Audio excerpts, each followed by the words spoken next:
For the 5th season in a row, Real Madrid meet Manchester City in the UEFA Champions League knockout stages, and they will be hoping that they make the most of home advantage in the first leg that is holding at the Estadio Santiago Bernabeu. And Madrid enter this fixture having left it late to grab a late winner against Celta Vigo last week Friday to keep pressure on leaders Barcelona. And for the Man City boss, Pep Guardiola, he prepares to draw level with Sir Alex Ferguson. And once again, I'll talk about that one, but it draws Sir Alex Ferguson on 190 Champions League fixtures tonight, and it does so with the side unbeaten in 11 competitive fixtures, having won 9 and drawn 2.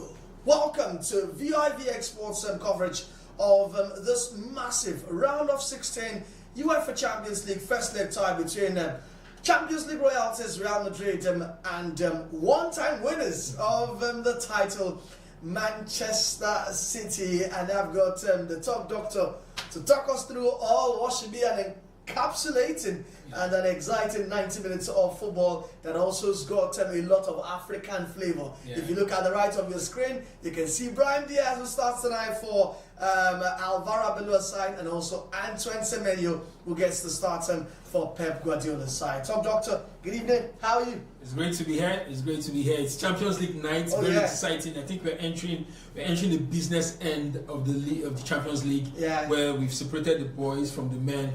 And this fixture has become very commonplace over the last 3 seasons. Real Madrid, Manchester City, they've always found a way to meet at some point. And you talked about the African flavor. It's part of the excitement of the game. Seeing our African brothers light up the stage. Brahim Diaz getting to play because Rodrigo is injured. As they say, one man's food is another man's poison. So Brahim Diaz getting the opportunity to prove his mettle. Of course, Antoine Semenyo has had a fantastic start to life as a Manchester City player. He's making his Champions League debut for Manchester City. Will he get a goal on his first Champions League game is yet to be seen. But exciting matchup. You talked about Pep Guardiola further cementing his name in the annals of history by matching the great Sir Alex Ferguson in Champions League appearances as a coach. 190 games.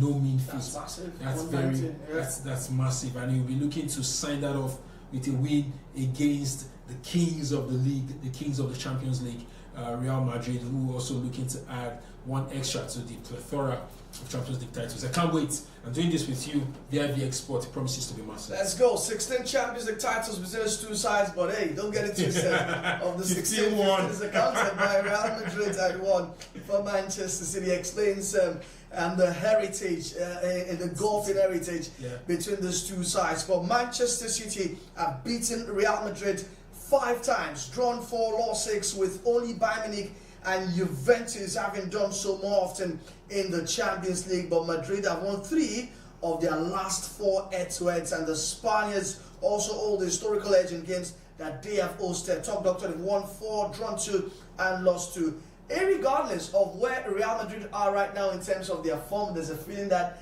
they've not really fired them at full Arsenal, right? And we think City, who are chasing Arsenal domestically for the Premier League title, they've been playing really well. Like I said earlier, unbeaten in 11. No matter the form, you have to throw it away when it comes to Madrid, Man City. It is always a close affair. Yeah, definitely always a close affair, all for the taking, and especially in this.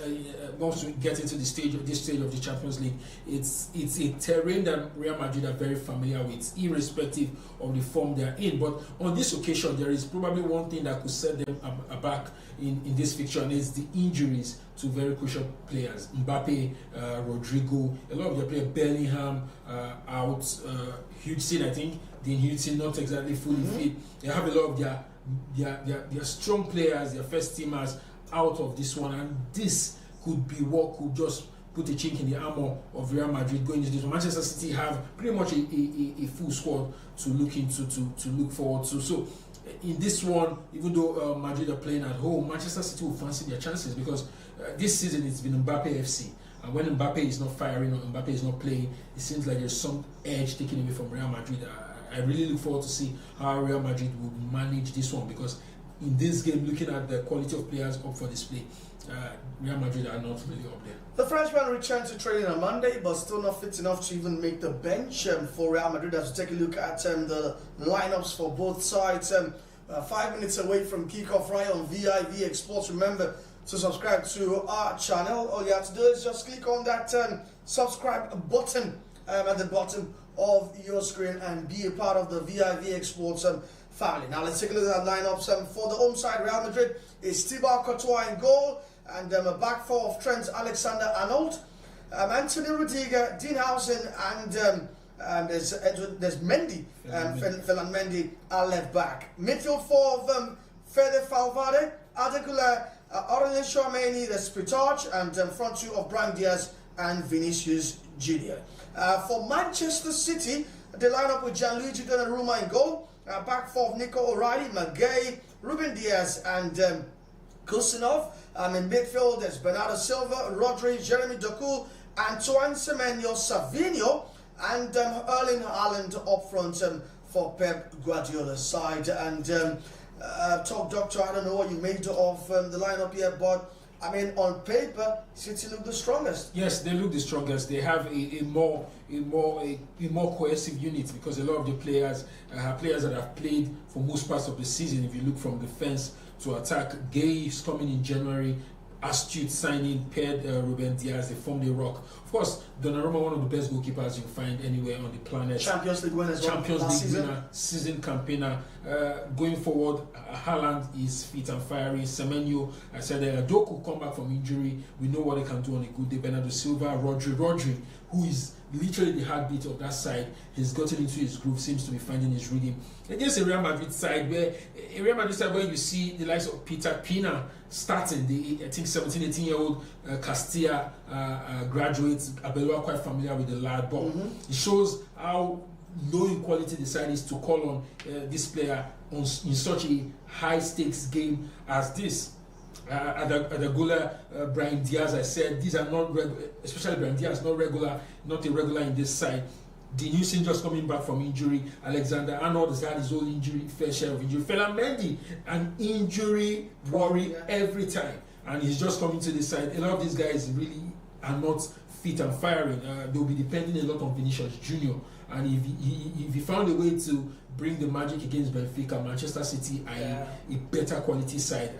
I don't know how he's going to manage all of that pressure that will come with it. All right, Thiago Pitarch, the 18-year-old Real Madrid midfielder, under the spotlight tonight as he gets to start alongside Tchouameni, Adegula, and Fede Valverde. But before we kick things off in a matter of minutes at the Bernabeu, let's quickly focus on the African prospects. There's Omar Mamouche on the bench for Man City as well. But for the Africans who get to start tonight, that is Brahim Diaz and Antoine Semenyo.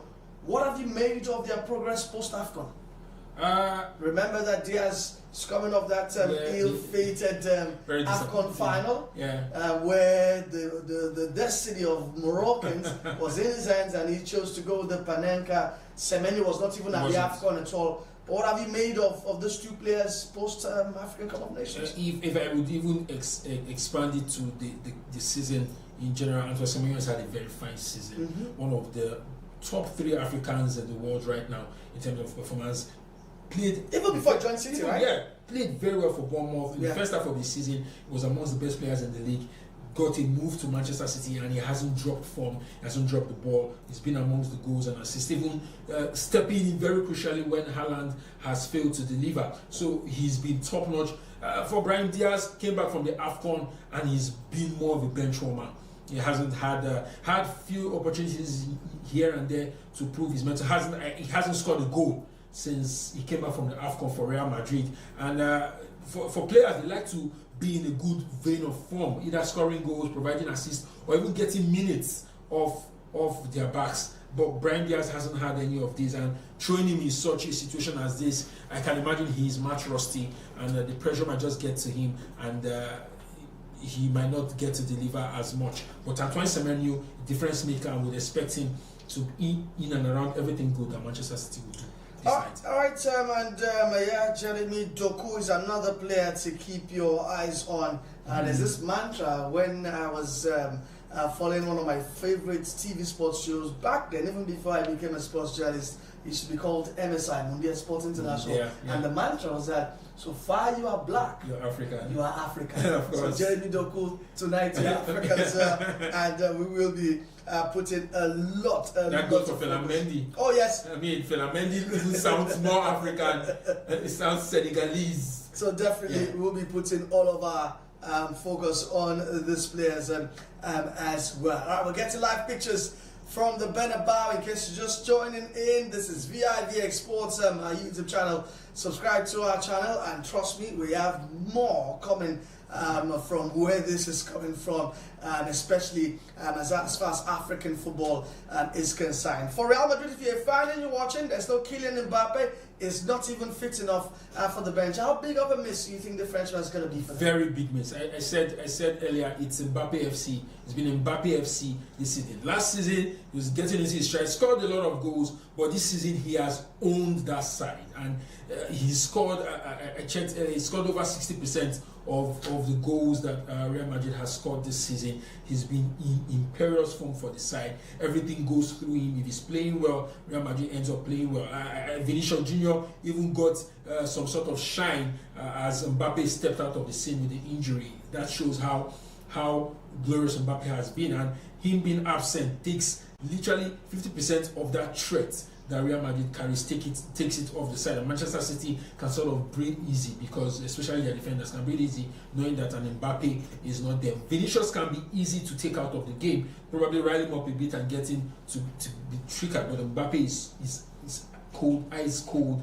He's that player that anytime, any day you can count on to make the difference. So him being absent in this game definitely will make Manchester City happy, but Madrid will definitely be seeking inspiration as well. All right, kick off any time from now. Mbappe, top scorer in the Champions League, top scorer in La Liga, but has been carrying a niggling knee injury for months. So that's testament to the quality of a player. But right now, I think Madrid just wants to ensure that he heals. His knee injury didn't require surgery, which was really thankful for them. It's just a sprain, but he needs to rest it, and Real Madrid don't want to take any chances. All right, we're up and running at the Bernabeu. It's Real Madrid at home against Manchester City, and we've got a live watch along right here on vivxsports as Man City play from the right to the left of our screen. Back to Jeremy Doku, in case you don't know, his parents are Ghanaian. He also has a Ghanaian passport, and he speaks Twi.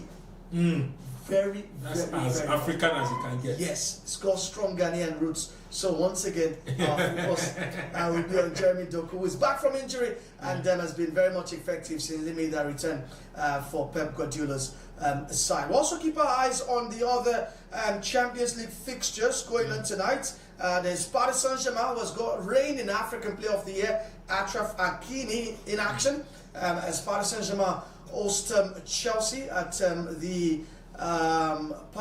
Paris Parc des Princes in Paris, and we also got Buda against Sporting, one of the stories of the Champions League. And don't forget, Arsenal earlier played out a 1-1 draw at the Bay Arena against Bayer Leverkusen, and former boy Kai Havertz with that late penalty to break the heart of Bayer Leverkusen will put on a spirited performance. It was a very spirited performance. They withstood whatever it is Arsenal tried them, and it was very interesting to see that Bayer Leverkusen paid very keen attention in making sure they didn't concede corners. In fact, in the first half, Arsenal didn't have any, and the first corner Arsenal had in the second was about 70 minutes, and I could clearly see the disappointment in the coaches and the players, because they know how very dangerous Arsenal can be from the corners. So basically, Bayer Leverkusen lived up to their banter promise pre-match. No corners. They did. Arsenal ended up having 2 corners, and those came in the second half. But surprisingly, Bayern scored their goal through a corner. Wow, Ruben Andrich, fantastic corner, and that just set the tone for the game. Arsenal were very lucky. I think they didn't deserve 3 points. They didn't have any points. All right, there's a second leg next week, Tuesday at the Emirates. Don't forget, we also had other Champions Round 16 fixtures yesterday with Lamine Yamal's penalty also denied Newcastle late on St James's Park in a game I thought Newcastle deserved to win as well. And Galatasaray, courtesy Victor Osimhen assist, also beat Liverpool in the biggest result of the night. And we also had Bayern Munich spanking Atalanta 6 goals to 1. That's Man City in the attack. Jeremy Doku waves through into the box, but is dispossessed by Dean Howson in an early statement of intent from Manchester City. As far as the attacking department is concerned, with City now assuming early control of this one. But I mean, Doctor, this feels like a game that's going to flow and ebb in favour of both sides. Yes, it will. You'd expect Manchester City trying to make a statement, and you can see the quality of Jeremy Doku. As we said earlier, I think he could have released the ball earlier, but we expect both sides to have those moments where they try to make a statement in the game. Will those moments translate into goals? Yet to be seen, but the two sides have the quality to hurt each other on a very good day. And you can see Manchester City just trying to make sure that they exert dominance and influence in this game. With quality sides like this, you don't really talk about home advantage, because these sides really have what it takes to take on each other, irrespective of the stage of the game. All right, despite City controlling, they have to be very wary of the threat that Real Madrid will carry on the counter-attack with players like Vinicius Jr. and Brahim Diaz as well. Very weird start on the Madrid midfielder Aurelien Tchouameni. He has scored before the 20th minute in 3 of the last 5 Madrid games, and I'm watching the timepiece. See if that happens. Madrid on the attack. Fede Valverde will try to cross into the area, and we'll see what that results to. Don't forget, we've also got live action coming from other places. In Paris, PSG against Chelsea. I've also got Bodo Glimt against Sporting as well, going on as we speak, and all the updates will be coming right here on vivx sports. All right, let's also quickly talk about Alvaro Arbeloa. That's the manager at Real Madrid. How long do you think he's going to be in this job for? Because I mean, we still don't know how long he got the job contractually. Some are saying to the end of the season, some are saying to the end of next season. But if he's going to be at Madrid for long, knowing the culture of the football clubs in terms of managers need to deliver every now and then, especially with trophies, how long do you think he's going to be at Madrid for? His stay at Madrid will be very, very predicated on what he does with the side. If he's able to get the Champions League, if he's able to get the La Liga, seeing the circumstances currently Real Madrid find themselves in, if he's able to get that, I think that would make a good step to stay on for next season. When he got the job, he was one of the favorites. So he came from Castilla, he came from the academy. So he doesn't have the body of work to say that he would stay on next season. But if he can do something great, oh wow. A lot of an effort from Antoine Semenyo, but it's low, strong, but straight to the palms of Thibaut Courtois after dilly-dallying in that Madrid box as Manchester City continue to, get control of this game. They're trying to play at their own tempo, at their own pace, with Rodri midfield dictating the play there. Now it's Savinho, also another player back from injury, but it's a wrong pass, but still finds Erling Haaland, who comes to the left, and Jeremy Doku up against Trent Alexander-Arnold. Goes to his left side, whips a low cross in there, but he's going to slowly go out of play for a goal kick, and Jeremy Doku asking why no City player was committed to that low cross. And City are going to be dangerous from the flanks tonight, right? They will be. You have very pacey wingers. You have tricksters on the ball. Doku on the left, Savinho on the right. These are guys who are very good with the ball, who can cause problems, who can cause penalty shouts, who will definitely put Alexander-Arnold and Fernandes on their toes. Haaland, we saw the pass, but we expected someone to have responded to that, and that's what we like to see the likes of Antoine Semenyo and Haaland be much more responsive in the box, because there will be more of those chances coming in. Having not played without wingers for a couple of games now, found it weird that City attack, Bernardo Silva, the captain, finds Jeremy Doku once again, very much like the left-hand side, goes past Alcen Lopez comes in, still no one to connect. Antoine Semenyo, flat-footed in there, knowing he should have done better to come in once again as Madrid will try to clear the lines with Adegola. And it's time for Madrid to attack now with Vinicius Jr. got Adegola coming on the inside. Vinicius Jr. looking for other options. Comes towards his right. Gets the ball to Thiago Pitar finds Brian Diaz. Is Vinny once again to Brian Diaz with them. An effort for challenging Donnarumma. Very much alive to it. Saves it. It's out for a corner kick. It's Madrid's first corner kick. Game finally comes alive, end to end. Finally, and we see the Africans coming to the party. Brian Diaz, just at the end of that chance, Vinicius beating 1-2. He got the ball to Brian Diaz, who had a close shave with the defender. Donnarumma had to make that save. Semenyo also involved on the other end. Real Madrid finally coming alive, and with quality side, you have this moment where they make it count, and it looks like Madrid wants to make their count now. Alright, corner kick comes in after Rodriguez gets ahead to it, but it's been repelled once again. As Trent Alexander-Arnold moves another one to the right. It's been defended stoutly by Rodri. As Madrid, like I said, it's a game that will flow ahead in terms of how the game goes territorially. Now it's Madrid's turn to really dictate the affairs of this game, and we're just not even at the 10-minute mark yet. Interesting start to this fixture at the Bernabeu. Real Madrid 0, Manchester City 0. We can also tell you that Paris Saint-Germain and Chelsea in the 10 minutes, it's still goalless. While the Norwegians goalless. But Paris Saint-Germain have taken the lead in Paris against Chelsea. And confirm to you right now, we'll bring to you the goal scorer in a bit. Some City tried to play out some of this Madrid press. And both teams are already showing how they could go on and hurt each other. PSG's goal has come from Bradley Barcola in the 10th minute. As Liam Rosinger's Lazio will try to fashion a way back into this game. Not favourites, right? Chelsea and Paris? The only reason we know that they did one of the against PSG at the global. Yeah, and I think that's the reason why a lot of people are giving Chelsea the chance. But talking about Parc des Princes, PSG haven't had a good season so far, fumbling and wobbling. But at home, Parc des Princes, they can definitely count them as favourites, and they've laid the mark with Barcola. All right, Pep Guardiola. Hoping that this side will take an early lead, get comfortable. Very much important games like this. You know, get the first goal. As Jeremy Doku has been doubled down on here with Adegula, Andres, Thiago Pitar and Trent Alexander-Arnold. Beg your pardon. CT Proden, now Savinho. I don't know if Savinho meant that goal he scored in the FA Cup against Newcastle. Obviously he did not. Are you sure? I don't think he did.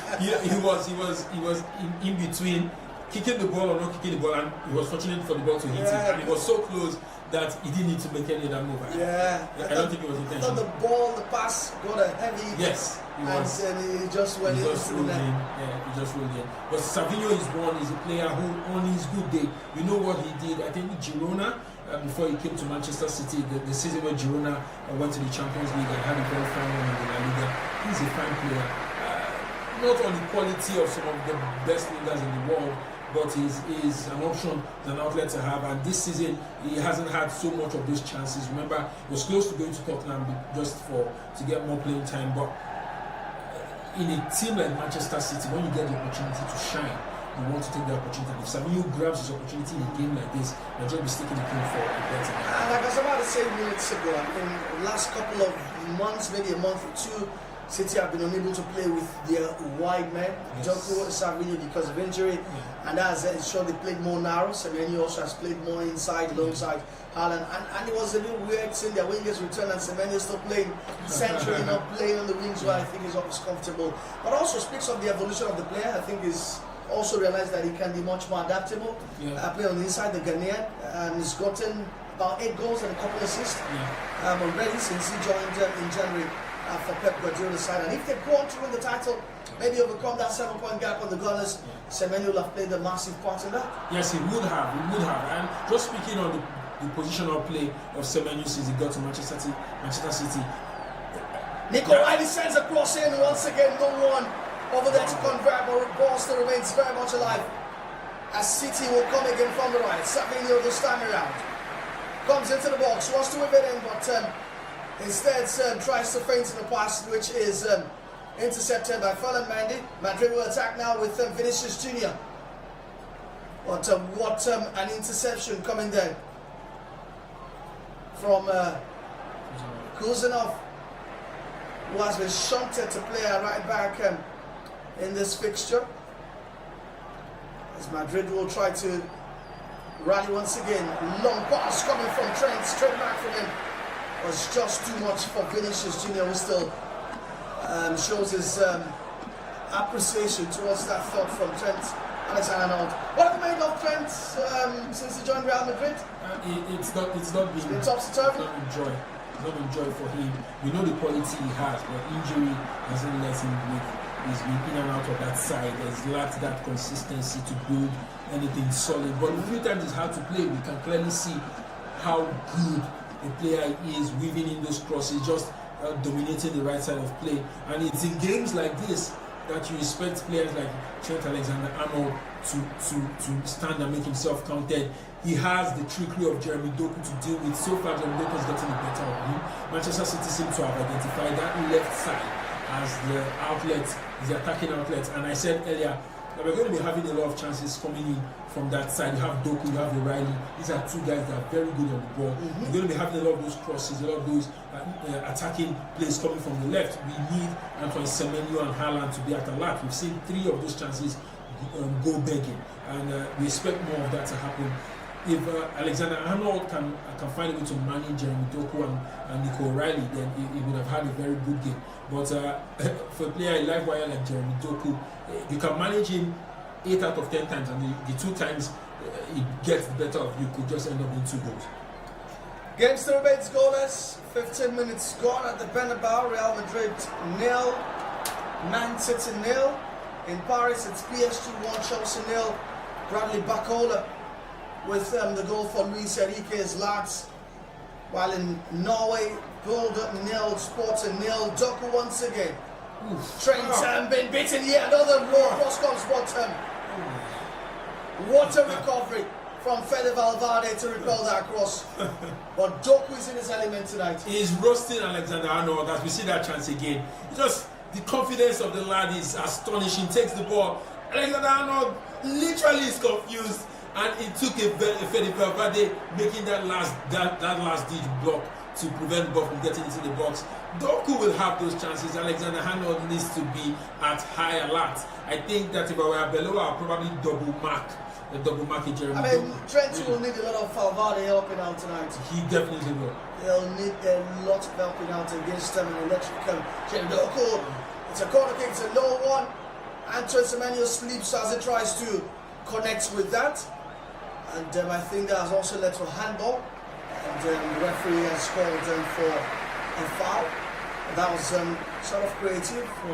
Semenyo finds himself free, but at the moment of pulling the trigger, he slips and handles the ball in the process. So free kick to Real Madrid. Thibaut Courtois will take, as we're expecting our first goal at a full house at the Bernabeu.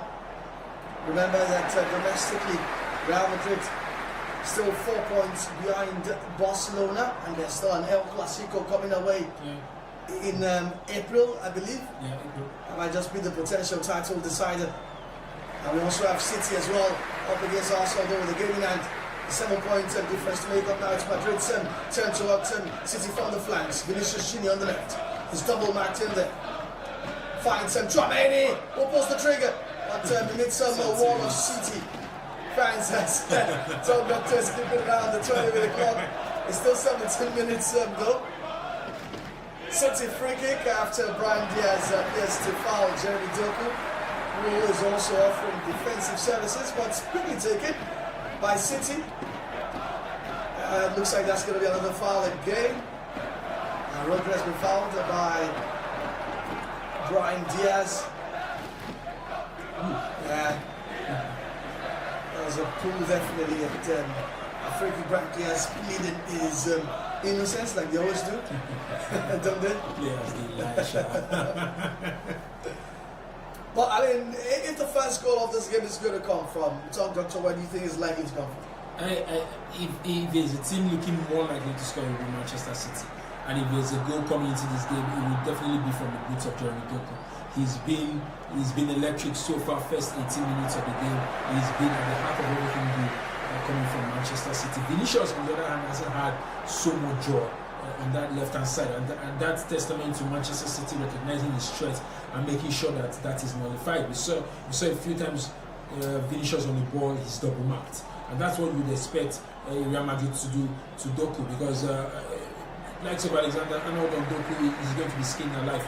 But Manchester City look like the side that has laid the marker so far in this game, and they look like the side that can get a goal in 19 minutes.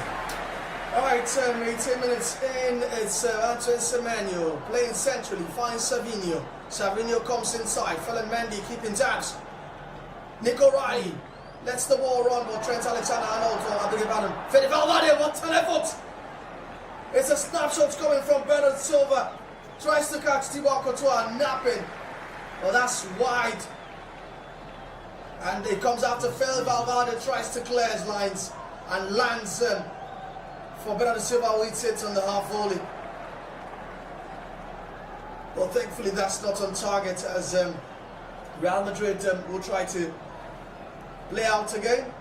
Long ball finds Fede Valverde, who is now free, up against him. Oh, wow. And will this be the first goal? Yes, it is. No. Madrid take the lead at the Bernabeu. Whoa. And it's Federico Valverde. Oh. It's the captain who has scored just when we thought he might have gifted Man City a goal through Bernardo Silva. He's found himself on your side of the pitch and is giving Real Madrid the lead with 20 minutes gone at the Bernabeu. Tom Doctor, talk to me. Fantastic goal by the Real Madrid captain, and that was just a moment of complacency for Manchester City. They seem to have slipped up, to have switched off. They highlight the play, Fede Valverde, who had just made a mistake on the other end. At a lot, Donnarumma definitely trying to avoid contact, to avoid the red card, and Fede Valverde doing what he knows how to do best in situations like that. Quality player, captain of the side, he got the better of Donnarumma, as we see again, just touched the ball, and of course Donnarumma preventing a contact with him, and it was open net. Real Madrid, against all odds and against the run of play, I must say, taking the lead in this fixture, 1-0. Even after beating Gianluigi Donnarumma, there was still the hard work of working that angle to get the ball in the net, and he's done that. He must give it to Courtois. Courtois definitely, for that vision to sight Fede Valverde and have that ball pointed in, definitely class from one of the best goalkeepers of his generation. And guess what? We have an assist credited to the goalkeeper already, right? Yeah. Still not Courtois the assist, as Fede Valverde gives back with the lead on 20 minutes. The question is, what will Man City do about this? It's his first goal in the Champions League this season, Valverde, who is definitely known for his trademark long-range efforts. Yeah. But this one was not striker's long-range. finish. Yeah, exactly. A striker's finish. Striker's finish. Real Madrid 1, Man City 0. So, Doctor, this was not how we saw the game partner, right? I mean, you just literally asked me about 90 seconds ago where the goal would come from. I said Manchester City, and on the balance of play, it looked like Manchester City. Guardiola will be very, very disappointed, because that goal pretty much undoes the good efforts of the Manchester City side, just neutralizing Real Madrid. But I said earlier also that quality sides like Real Madrid would need one or two moments of brilliance to show the quality they are made of, and you just saw that for all the playing, as they say in local parlance, monkey they walk, baboon they chop. Manchester City had all of the play, all of the good play, and Real Madrid had just one chance, the second chance at goal, and they made it count, really, and that shows the quality that they are made of. That shows why they are Champions League royalty, they are legends of the Champions League, because of moments like this. Because of moments like this, they call it Real Madrid heritage, they call it Real Madrid legacy. They won the Champions League, won't be tight to anyone. Yeah. Who underestimates Real Madrid. Water pass from Thibaut Courtois. And water control from Fede Valverde as well. Takes it one time, beats Nico Riley with the control. Then beats Gianluigi Donnarumma and works the angle to get the ball into the net. Definitely. That's a striker's finish, like Tom Doctor said. And for Real Madrid, they can win the Champions League easy, they can win it hard, no matter. I mean, they find ways to win the Champions League. I remember the season, so 2014, they had to go through the likes of Wolfsburg. Yeah. I think, Roma, and won the final against Liverpool, and they've done it the hard way as well. When they've gone through Man City, PSG, Chelsea, and Liverpool, right in the final. The other season where I talked about, they beat Atletico Madrid in the final, not Liverpool. So if you want them to do the easy way, they can do it. If you want them to do the hard way, the only way, they can as well do it. You know, the funny thing about Real Madrid is, from when it was group stages to when it changed to the league format, they could have a woeful group stage performance, and they get into the knockout stage and they just find a way to sneak through, get the elbow here and there. They literally made the round of 16 through the playoffs. We saw what happened with Benfica, the last game of the group stage. Then we saw them against Benfica again in the playoffs. And as you said, what we tried to a team to think that Real Madrid are having a possible. 2 seasons ago, they were literally going to crash out of the Champions League group stage. The first half of the group stage, they literally hadn't won a game. A lot of people thought they would crash out, and they found a way to come out of the group, and they went to the final and won it. So what we tied you as a team, we think that the Real Madrid you saw in the group stage is the Real Madrid you see in the knockout stage. They will show you the true stuff they are made of, and we've seen Manchester City being taught that lesson once again. Being taught that lesson, and as Real Madrid now to have the ball. Long pass from V to Fede Valverde, who controls very well again. Throwing into Real Madrid after the ball hits Jeremy Doku on the way out.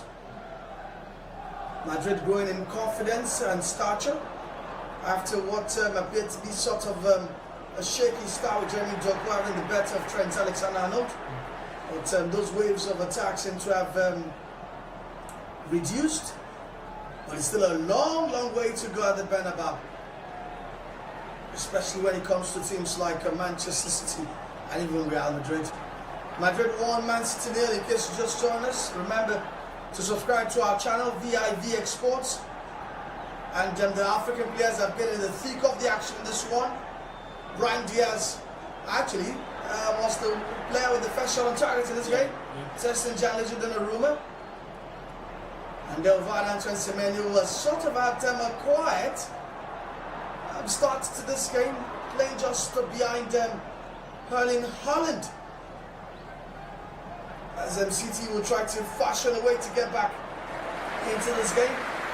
Kusanov will push back, finds Ruben Diaz. Diaz back to Gigi Donnarumma. Donnarumma finds Mark Gay. Gay to Nico Riley, and City working through the back line. Gay clears, but Madrid will recover through Thiago Pichard, who has been very, very much useful on that right-hand channel. But Haaland tries to get the ball back, but lovely and tiny intervention from Trent Alexander-Arnold as Real Madrid take back possession. Dean Howson was also trying to adapt to life in Madrid. I'm not sure that's gone according to plan. When you join from a club like Bournemouth and you go to a big club like Madrid, it's a big difference in terms of adapting the mentality, and you need to give players like this at least 1 season to really bed in. Yeah, and to be honest, to be fair to him, he's been sort of decent. He was a fixture in that Real Madrid side until injury happened. He's been one of the cool heads, just playing above water, despite the fact that he's had different centre-back partnerships from Asensio to Rudiger to Alaba to point to Militao. He's remained steady. Injury came in, took him out for a few weeks, but he's been back. And if you want to point to a few positives in Real Madrid's season so far, I definitely will point to Dean Hudson. Chelsea are back in it in Paris, and Real Madrid about to get a second. Lovely pass to Fede Valverde. Lovely effort. It's Madrid 2, Manchester City 0. Woo! And no prizes for guessing. It's the captain once again. Captain fantastic Valverde has made it 2 for Real Madrid at the Bernabeu. And it's Vini who has provided this time around. 27 minutes gone. Real Madrid 2, Man City 0. City in disarray, top doctor. In disarray. I mean, Fede Valverde running the City defense ragged. He scored the first goal from the right, from the left. Now he scored the second goal from the right. This guy is an energy machine, a moving energy of a player. He's everywhere. He's taking the ball, he's deceiving the defenders, he's turning them around, and he's scoring fantastic goals. You can't take it away from him. That's another striker's finish, I must say. And you would think Mbappe is playing, but no Mbappe, no problem. Fede Valverde to the rescue. It's Fede Valverde FC right now. He's first with the right, his second with the left. Amazing. Everything he touches is turning to goals, and as Gigi Donnarumma expresses his frustration. But what are Man City going to do about this? By the way, Chelsea are back on level terms in Paris. Malo Gusto with the equaliser. Brilliant shot after being released inside the box with a lofted pass from Enzo Fernandez. Doku coming again. City will need to respond and respond ASAP. Rodri floats across in. But Ferland Mendy gets it to Madrid. Back with the ball again. Ferland Mendy. Starting no rush here. Vinicius Junior dropping back. Madrid in total control here, dictating the terms. Lovely back pass from Madrid, from Vinicius Junior. Madrid still trying to, not hurry themselves in playing out from the back. But City get it back. I mean, City are shell-shocked here. They don't know what has happened. Yeah. They think they have a grasp of the game, but I mean, like Mike Tyson used to say, every boxer has a plan once you get it in the face. Yeah, definitely. I'm sure Manchester City did not see this coming. As they say, they never expected it. And I think this is something that Real Madrid have found a way to do very well. They sort of give you that false sense of hope, that false sense of confidence, make you feel like you have it working for you, and then boom, they hit you. And they've done that twice to Manchester City. The first 5 minutes, first 10 minutes seemed to be all Manchester City, and the moment Real Madrid got a hang of it, they just activated the various levers, and they are doing wonders for themselves. Now they look like they've been playing like this from minute one, and Manchester City look like the side truly that is away. Real Madrid really must give it to them. The quality side, and it's a side filled with personalities, and a coach who knows how to manage these personalities well, you definitely get the best. This is a side lacking some of their best players. Bellingham is not playing. Camavinga is not playing. Yeah. Mbappe is not playing. Rodrigo is not playing. Militao, Alaba, some of their top guys aren't playing. When you barely know, and everyone is stepping up to the plate. We've seen Kitach, who is playing like a man on fire, a man that is very seasoned for games like this. The players are understanding each other. I see Federico Valverde is back to the right side of the pitch as we see him. And these are guys who are committed. They know the legacy and heritage that Real Madrid stands for, especially in the Champions League. And you can see them delivering. Manchester City have a lot of work to do, because going by this, it could be 4-0 before the end of the first half. Energetic performance from Fede Valverde as we take a look at his first goal again. The first control deletes Nico Riley, the second deletes Gigi Donnarumma, and the third lands the ball into the net for the opener. And you have to also credit him the way he's also controlled the ball for the second goal. Lovely first touch, second one, bangs it in. Boom, it's in the net. Gigi Donnarumma, can't believe it. It's once again a number 9's finish coming from a midfielder. Maybe Gigi Donnarumma should be doing better with the positioning. I think he drew him out. I think, and that's probably why Donnarumma was pissed, because he was following the movement of the ball. He expected his defenders to do better with the ball. But if you notice, it was Nico Riley who was even closest to Valverde and caused to question the centre backs. What were they doing? Valverde pulled the ball away and then hit it across. And Donnarumma is a tall lad but couldn't get across the ball. And I mean, really must say that Real Madrid are doing very well so far. I think that they are working according to the script. You don't see them coming, but they're like a bee. They sting you, and they sting you really hard. Manchester City have a lot of work to do.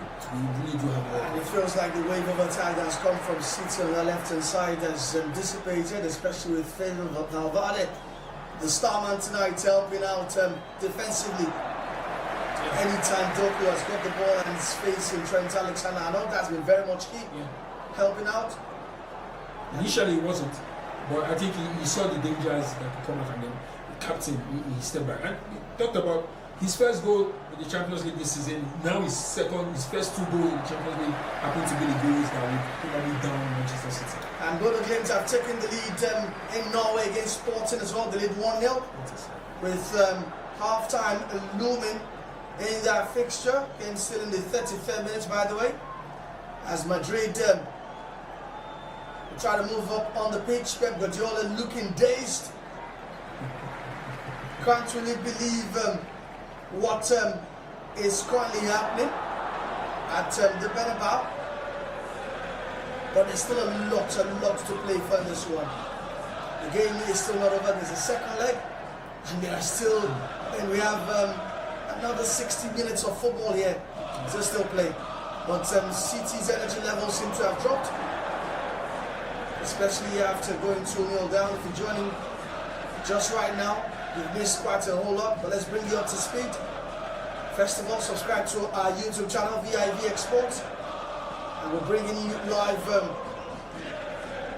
thoughts from the Bernabeu, where Real Madrid are leading 2-0 against Man City. Fede Valverde with both goals for Alvaro Arbelo's side at a rocking Bernabeu Stadium. And on the grounds, PSG 1, Chelsea 1. Malagusto equalized after Brady Bacola had earlier given PSG the lead. And in the early fixture today, Bayer Leverkusen and also played out a 1-1 affair at the Bay Arena. While in Norway, Cinderella side Bodø Glimt lead Sporting by 1-0.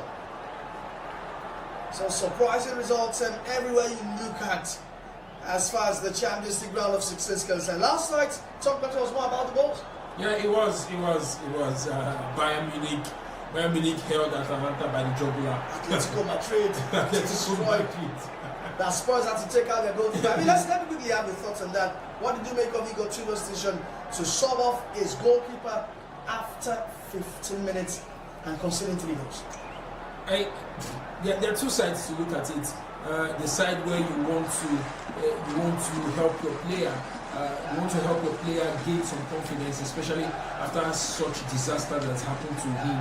I don't know how Kingsley comes out of this career-wise. His career might just be a nosedive from him. But his career is not over. He's 23. He's 23. But it reminds me of Loris Karius of Liverpool. Karius never played for Liverpool anymore, right? But he still went on.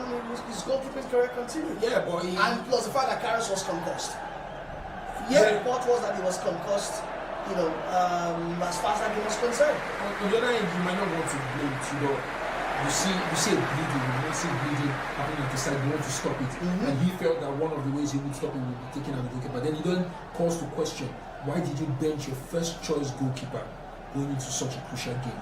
Giving a second choice goalkeeper his debut in such a high pressure situation. And the goalkeeper was not played since October last year. I'll blame Tudor, really. I'll blame Tudor. He got it wrong. And he only tried to remedy it with taking the goalkeeper off, but he got it wrong. And you also want to talk about the pitch. It was quite sleepy. We saw a lot of players just falling down on that pitch. And wasn't it on the same pitch Atletico scored 5? Yeah, but 3 of the goals were. And Spurs scored 2. Of course, if you remember, Oblak also had a slip that led to one of the goals that Tottenham conceded. So, but I think I won't blame Igor Tudor. I think he's going to win Tottenham. He's going to bury Tottenham. Spurs have lost 6 consecutive games for the first time in their history. They're 1 point above the drop zone. They play Liverpool next. After that, they play Nottingham Forest and their fellow relegation battles. I'm sure that also fans are going to have a ball this season, especially if they do win the league and Spurs get relegated. That will be banter for life. Let's get back to the Bernabeu. Still 2-0. Real Madrid lead at the Bernabeu against Man City, who seem to have been rocked.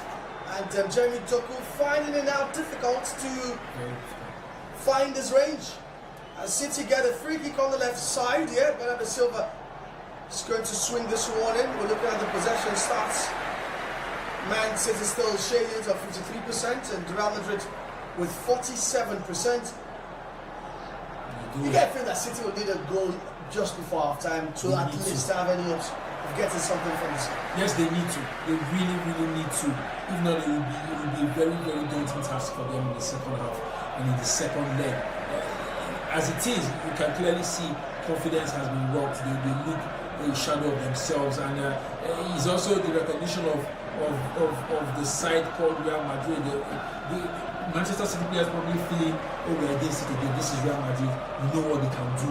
We've seen Real Madrid do it against us over and over again. That psychological warfare can be playing in their heads, and the only way they have a chance to get out of that box is to get a goal.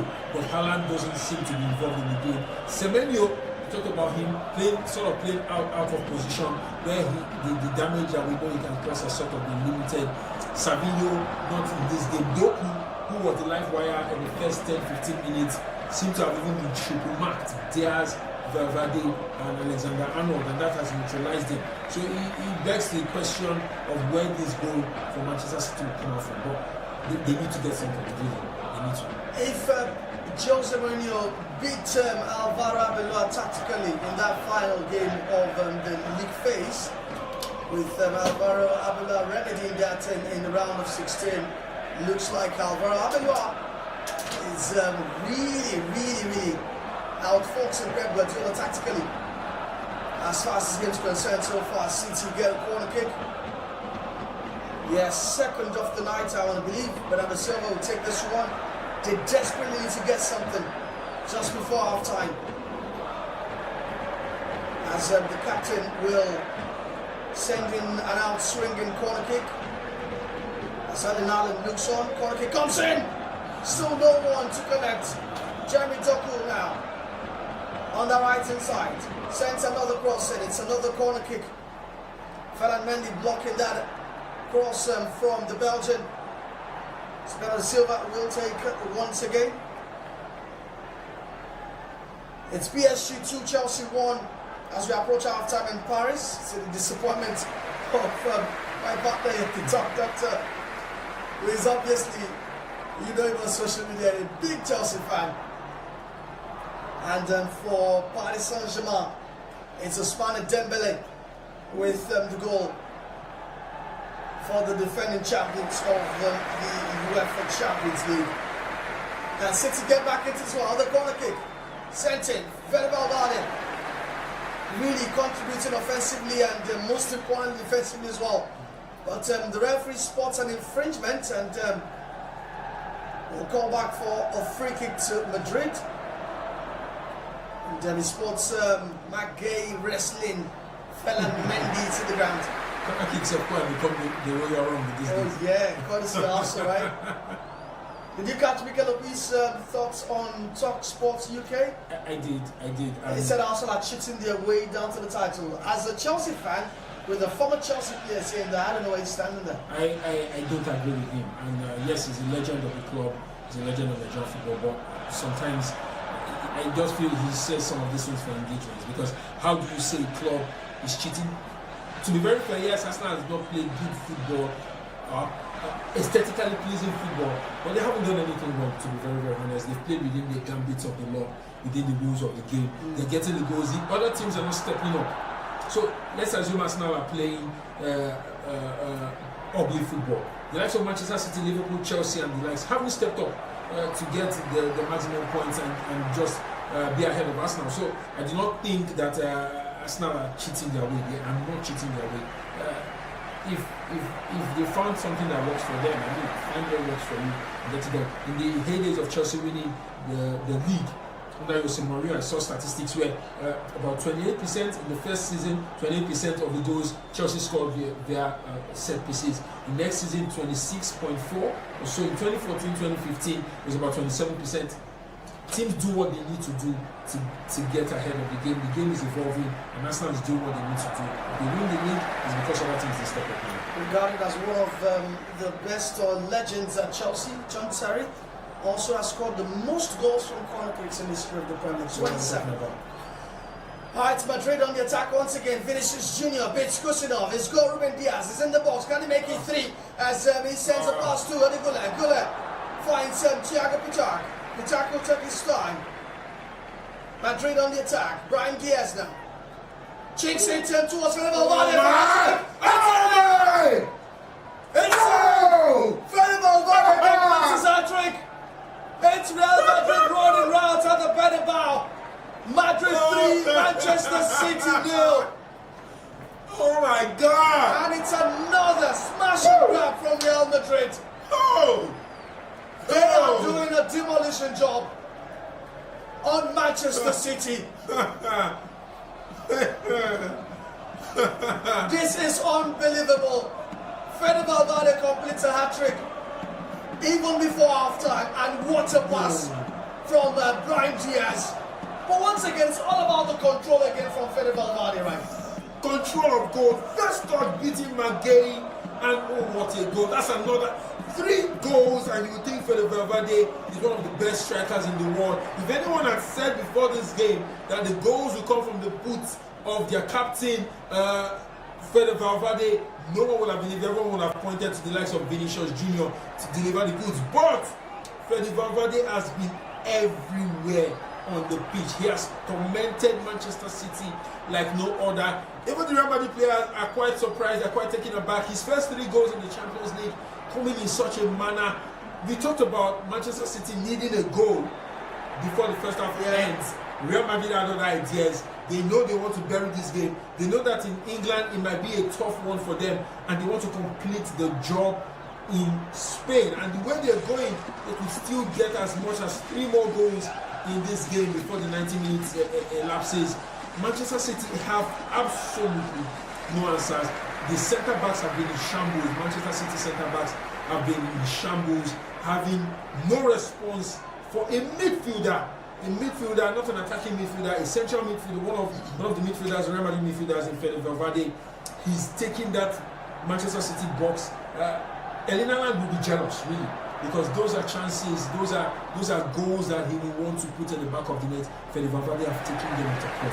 In 2015, Fede Valverde, in case you don't know, it's a fun fact though, I'm sure Tom Dr. probably doesn't realize, he trialed at Arsenal when he was 15 years of age.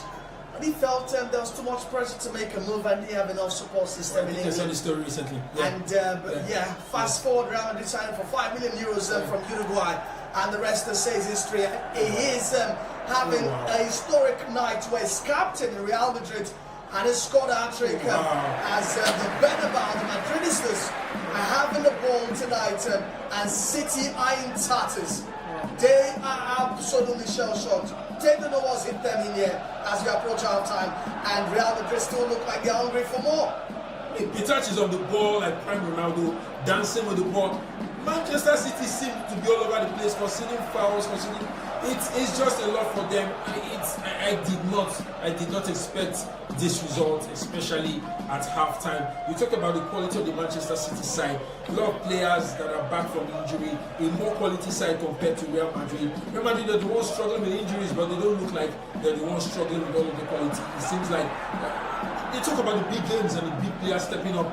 And yes, you have Mbappe injured, but the personality of the players in Real Madrid, they know that when certain players are not available, some certain players have to step up.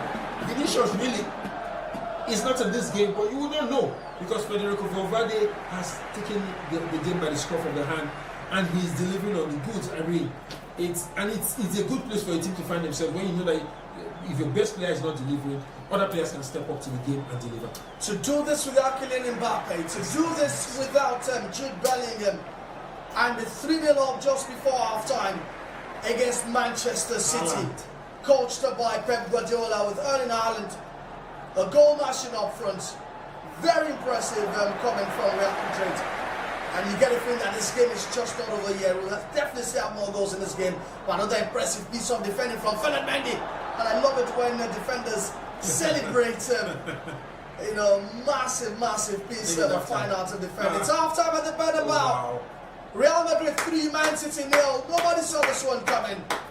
Not even Divino did. That's it. It's Fede Valverde, captain of the night, who scored a first half hat-trick to put Madrid maybe even 1 foot into the quarterfinals of the Champions League against the Hods. Diaz involved. I mean, Brahim Diaz also has been impressive. He's been in and out of the game. We can't say that of Antoine Semenyo. You can't. He's been non-existent. We've not seen his pace. We've not seen his trickery. We've not seen his shooting ability, and it has contributed to Manchester City having a poor game so far in the first half. But Brahim Diaz very involved. He had the first shot on target in this game. He's involved with the assist. And Federico Valverde's third goal reminds me of Sondemba in the 2013. Yeah, against Burkina Faso. Yeah, in the 2013 AFCON. Because, I mean, Valverde sends Gay, sends him on an errand. Deletes him. Deletes him. That's a meme. Trust me, that is a football meme for the ages. Because that one touch deletes Matt Gay It sends him out of the picture totally. And the finish also was very much important. He had to be calm. Yes. And he sends it into the bottom corner. All right, it's halftime. Real Madrid 3, Man City 0. Let's take a look at other grounds as well and bring you results. Paris Saint-Germain, also it's halftime in there, 2-1. Bodo Glimt are also looking comfortable. 2-0 leaders against Sporting in Norway. And it tells you that Bodo are not yet played at all. We are going to take a very short break and we'll come back. All of our halftime thoughts plus the big news that landed from Iran ahead of the FIFA World Cup. It appears that the Iranians will be participating at the FIFA World Cup in North America. But all that when we come back in a bit.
Welcome back to our live coverage as far as this UEFA Champions League round of 16. First leg tie at the Bernabeu is concerned. It's Real Madrid 3, Man City 0. Can you believe that? I'm sure if you just join in, you're like, what the hell is happening here? Crazy. Yes, don't get it twisted. And it's Fede Valverde, the captain of the night, who scored a first half hat-trick for Real Madrid. As they are currently plastering Man City in all other places. Paris Saint-Germain also lead 2-1 at halftime against Chelsea, and Bodo Glimt lead Sporting by 2-0. Talk doctor still here to make sense of all that's happening right now in the UEFA Champions League round of 16. And so far so good. How have our Africans fared in this game of focusing on other Bernabeu? Diaz has been involved. He's not had a quiet game. Well, I mean, he had an assist for the third goal. You've seen him hustling and bustling, pulling down players, just making his presence felt. But Semenyo has been almost non-existent. The Semenyo we know for his pace, power, trickery, we haven't seen it. Probably because he's played out of position. I was just telling you when we went off the break. I think that we need to, Pep Guardiola needs to refer to take Semenyo to where he is most dangerous, take him to the right. Let's see him give Ferland Mendy some bit of trouble because leaving him down that middle, he hasn't done anything. He really hasn't done anything of note. And so right now, Diaz is been involved, Semenyo not been involved, but we know that Semenyo is a difference maker, and probably if Pep Guardiola heeds our call and our advice and does the right thing, Manchester City might just stand a chance. But Real Madrid, oh my God. What a team. Alright guys, don't forget to tap on the subscribe button and subscribe to our channel. vivxsports, the very best of African football lives here, and our Africans are not doing that badly. I mean, you need to see that assist from Brahim Diaz. All he has to do is just dink it towards the path of Fede Valverde, and guess what? Valverde Uruguay sends McGay back to Crystal Palace and sends it into the net with Gianluigi Donnarumma helpless for his hat-trick. Has there been this sort of... I mean, last night we saw Atletico Madrid score 4 in the first half. We saw Bayern Munich also going goals crazy in Bergamo against Atalanta, and tonight it's in a game that we thought would be very much close. Do you think this tie is over? It is over, but if Manchester City don't get a goal in this first leg, then it's as good as over. Because here's the problem. You look at, even after Madrid scored the third, the likelier team to get a goal was still Real Madrid. Yes, they still look like they wanted it more. They still look like they wanted to see. I said it before we went on halftime, that Real Madrid are playing like they want to conclude this contest in the first leg. They know that going to England, they might not be in control of whatever it is that happens. So they seem like they want to take it. They probably took inspiration from the likes of Bayern and Atletico Madrid. Their neighbours, pasting an English side with 5 goals. And now Manchester City, they are also, Real Madrid have pasted Manchester City 3 goals. And for me, if you compare the Atletico Madrid game, the Bayern game, and this game with the goals scored, I will pick this because Real Madrid, Manchester City, that's a big game. You say Bayern Munich had Atalanta. Atalanta is a small side. All due respect to them. Tottenham also, not compared to Atletico Madrid, they are nowhere close. And also this season they've been very poor. But Manchester City have been really good. At least second in the league, involved. They had a good group stage in the Champions League. They're a quality side, and with a coach as Pep Guardiola, and scoring 3 goals with Pep Guardiola having no answers is one that really is unbelievable. So this game has really delivered on all that it should deliver on. All right, we'll come back to the Champions League in a bit, but I want your reactions towards one of the biggest stories of the day before we get back to what the second half has got to offer tonight in Europe. But the big news coming from Iran is that their sports minister has confirmed that Iran will not play at the World Cup. We know they are due to play all 3 of their group games in the US, and could even face the US in the round of 32 should both sides finish second in the group. But the sports minister has appeared to rule out the possibility of them taking part. And quoting him, on Iranian television. He said, considering that this corrupt regime has assassinated our leader, under no circumstances can we participate in the World Cup. This was always coming, right? Yes, it was always coming, and it's really unfortunate what's going on. Some people say, oh, politics and sports cannot mix, but we've seen it time and time again. Politics play a very huge role in sports, and we saw some weeks ago the attack that happened, taking not anyone small. Their supreme leader is like taking out the president of the nation, and so you'd expect that this was going to happen. Some people have said, "Oh, take this game to Mexico or take it to Canada," but I do not see the basis for that happening because it's still a World Cup that has USA involved in. Iran definitely looking out for themselves, trying to make a statement in return, and they are considering themselves first. And FIFA definitely has to find a way around this. Probably try to appeal to their consciences, but it doesn't look like there's any coming back from this. FIFA probably has to make contingency plan, but you can't blame Iran. Have they made the right decision in these circumstances? I think they have. All right, it'll be a shame if Iran don't get to pass by the World Cup, considering I followed their qualification process. It was very difficult. Yeah, a difficult process what they went through, and it's a shame that the footballers who've done the hard work will not be able to be at the biggest sporting fiesta in the world, which is the World Cup this summer. And earlier this morning, the FIFA president, Gianni Infantino, had posted on Instagram that US President Donald Trump had assured him Iran will be welcome to compete. And it's so strange that hours later, the Iranians have said that looks like we will not be able to come to the World Cup. The questions who replaces them, but according to the FIFA, oh, definitely no. But according to the FIFA, World Cup 2026 started.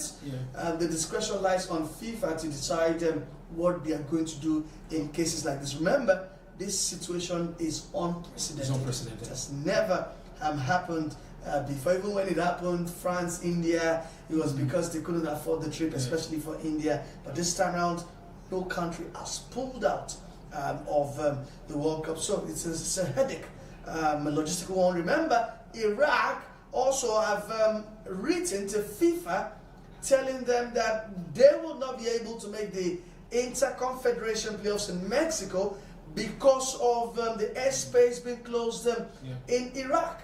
And the only option available to them was to make a 25-hour trip from the north of Iraq to Turkey, and from Turkey linked to Mexico. But their coach, who is also stranded in the United Arab Emirates, Graham Arnold, has rejected that idea, and Iraq have petitioned FIFA saying, we still want to play this final. Remember, they're only playing just the final against the winner of Suriname and Bolivia, but they are appealing to FIFA, let that other semi-final go on, but when it's time for us to play, fix it sometime closer to the World Cup, and we believe all of this will probably have died down. So we'll see what FIFA decides in the coming days as far as the situation is concerned. All right, you're still watching live watch-along of the UEFA Champions League Round of 16 first leg tie at the Bernabeu between Real Madrid and Man City. It's Real 3, Man City 0 at the Estadio Santiago Bernabeu. Let's give you a refresher of the results from earlier today. Leverkusen now also played out a 1-1 draw. Havertz rescuing a late equalizer against his former side. Paris FC lead against Chelsea 2-1. Paris Saint-Germain, because we now have a Paris FC, but you know the Champions League is always Paris, right? It's half time there, 2-1. Bradley Barcola and Ousmane Dembele, Malo Gusto momentarily equalizing for Chelsea, and Bodo Glimt lead 2-0 against Sporting Lisbon. What have you made of the other results? I was just going to say, it's very interesting. The PSG-Chelsea game, all goal scorers are Frenchmen. Interesting. Gusto, Barcola, Dembele, all Frenchmen. And I mean, it's an interesting one to look out for. Chelsea looked like they wanted something out of that game. They went into that game with the confidence of making sure Thunder struck twice, but so far PSG has had other plans. But I think Chelsea still look at themselves and feel they can get something out of that game, really, because PSG haven't been the best of themselves so far this season. Bodo Glimt, I remember Victor Boniface saying nobody beats Bodo Glimt in Norway. That's that place. I mean, when you first get there, the cold that will hit you, the Arctic Circle, it's crazy. So it's difficult to see Sporting. I don't think Sporting Lisbon will qualify. I think Bodo going to even get more goals in that game. And of course, the last game. That's the Madrid. Yeah, we've seen the goals just before the second half starts. So do you think City could have done better in those cases? The first goal, the long pass from Thibaut Courtois. The second one, Vini weaving through midfield, threading that pass. And the third one, Brahim Diaz taking it towards Valverde. Could City have done better? They could have done better. They could have done better. I said earlier that the defense line they are very culpable for all those goals. The first goal we saw the whole defense line literally go to bed. They slept off. Really, we saw Courtois dilly-dally get the ball across. We saw the highlight. Oh, the defenders were literally in the midfield. Courtois beats them, gets the ball across. So that was the first goal. The second goal, the centre backs were sleeping. Really, allowed Vinicius on the ball, a lot of time on the ball, dancing through. They were nowhere to be found when Valverde beat Nico O'Reilly for the second. And then the third goal, Gay again, nowhere to be found. The defense could have done better, and I'm sure that Pep Guardiola will be really remonstrating with his defense. Expect better. Maybe say Gay is not as experienced at this level, but Ruben Diaz he should be marshalling his defense way better. And I think that if they don't get their acts together, they'll concede 3 more goals. All right, so the $1 million question is, can City just find a way back into this game? Second half commences pretty soon. And also, will Chelsea get back into the mix against Paris Saint-Germain? Remember, these are just first leg ties, as we also see highlights of Boulder Glimt against Sporting, and the first goal has come via penalty, and that's some very good work from Boulder, and coolly slotted in front of the Boulder fans for their first goal on 32 minutes. For the side in yellow. Nobody beats them at home, truly. Very difficult, and we're seeing them craft the second goal. Ole Bloomberg with the second. It's another pass towards him, and Cooley slots into the second post from the left-hand side. They look good, and they have had 3 shots on target, and have scored twice from it, and Sporting have looked abject in that game with just one shot on targets. All right, looks like we are destined for another quick break, and I'll come back before we link up to the game and talk about the second half. I'll also be asking you about some sad news from a Nigerian standpoint. One of our prospects was convicted in Bodo Glimt's country, Norway, right? Yeah. And what have your thoughts on that? Then we'll get back to the shellacking that Man City are currently receiving at this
Welcome back as the second half commences at the Bernabeu. Real Madrid 3, Manchester City 0. Fede Valverde with the hat-trick for the homers. But before we get back to the game full blast, Talk Doctor, I want your thoughts once again on Daniel Daga, who has been convicted of sexual assault in Norway, and we know Daniel Daga really well. Under 17, under 20, played 2 World Cups as well for the Flying Eagles, and now he's been convicted and will serve 6 months in prison right there in Norway. Although we understand that he's set to appeal that verdict.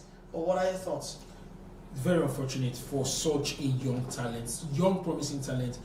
Played in Nigeria, played for Yimba as a 14-15-year-old, made it to the World Cups on the 17, under 20. Played one of the very few players who's played the under 20 World Cup twice. He played in 2025, and this was a player that a lot was expected of. A midfield dynamo, got into mode, had good performances. I think he had 17 appearances, scored 3 goals.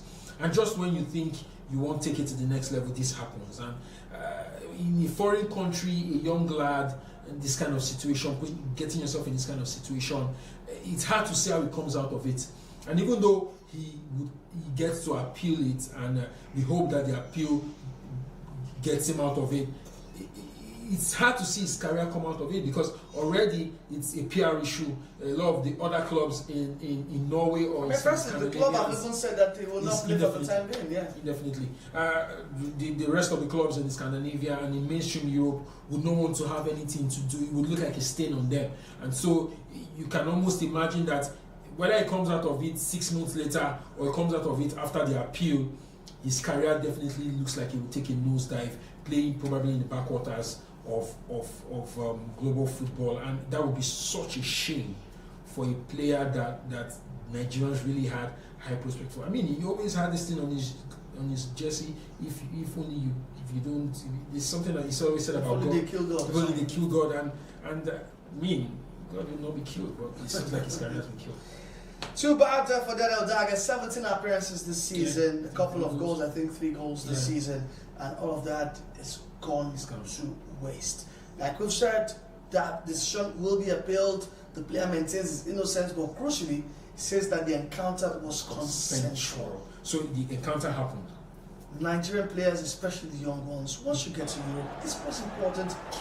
Keep your eye on the ball. Focus on the football. Very much important.